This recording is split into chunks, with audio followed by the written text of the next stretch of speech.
Qu'est-ce qu'un prélude en musique? Je lis Wikipédia, à l'origine, le prélude consiste en une improvisation de l'artiste pour se préparer à jouer, pour lui permettre de vérifier l'accord de son instrument, important pour des instruments qui se désaccordent très vite, tel le luth, etc. En fait, Jean-Jacques Rousseau, dans son dictionnaire de musique, souligne l'importance de cet acte musical. C'est surtout en préludant que les grands musiciens, exempts de cet extrême asservissement aux règles que l'œil critique leur impose, sur le papier, font briller ces traditions savantes qui ravissent les auditeurs. C'est là qu'il suffit pas d'être bon compositeur, ni de bien posséder son clavier, ni d'avoir la main bonne et bien exercée, mais qu'il faut encore abonder de ce feu de génie, de cet esprit inventif qui fait trouver et traiter sur le champ les sujets les plus favorables à l'harmonie et les plus flatteurs à l'oreille. Et on nous ajoute, dans la tradition française du XVIe siècle, notamment chez Louis Couperin, le caractère improvisé est souligné par le fait qu'il est souvent non mesuré, c'est-à-dire sans que la partition n'indique ni la place des barres de mesure, ni la durée des sons. Tous notés par des rondes, des liaisons. Voilà. Donc, on pourrait continuer là-dessus, mais moi, ce que j'ai appelé maladroitement, depuis quelque temps, dans mes publications musicales, matériaux sonores, en réalité, maintenant, j'appelle ça des préludes. Donc le prélude, c'est une improvisation, en fait, qui peut éventuellement servir par la suite à quelque chose de plus construit.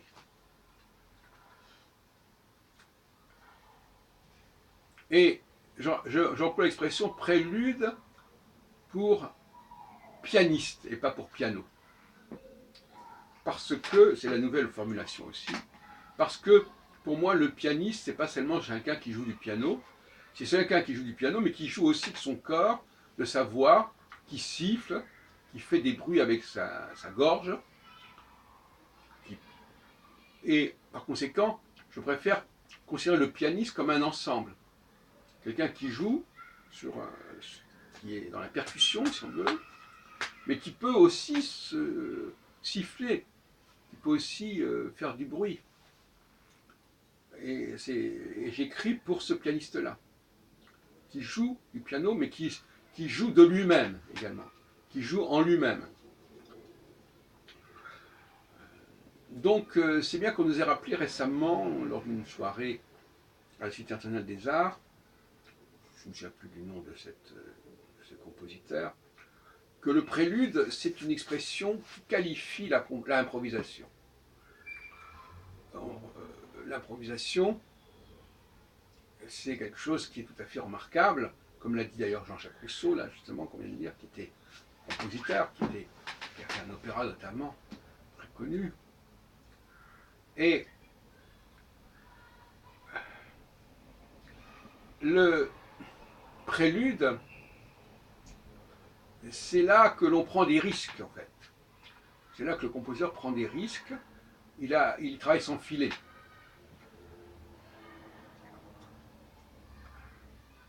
Et la vraie musique, pour moi, c'est la musique du prélude. Après, on peut, pour les gens qui veulent jouer le texte, qui veulent jouer cette musique, on va pouvoir la mettre par écrit. On va pouvoir, à ce moment-là, parce qu'on la met par écrit, on va pouvoir la retravailler. Mais c'est dans un deuxième temps, en aval.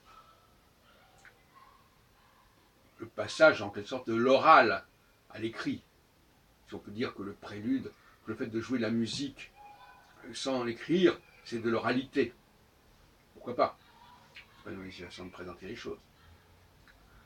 Donc désormais, même rétroactivement, je corrige l'expression matériau sonore, que je vais supprimer d'ailleurs, et je la remplace systématiquement par prélude. Et je crois que lorsque même Chopin écrit des préludes, c'est dans cet esprit qu'il le fait. C'est quelque chose qui va précéder l'acte de l'instrumentiste. C'est la période préhistorique de l'œuvre, en quelque sorte. Ce qui prélude, ça veut dire ce qui précède le jeu,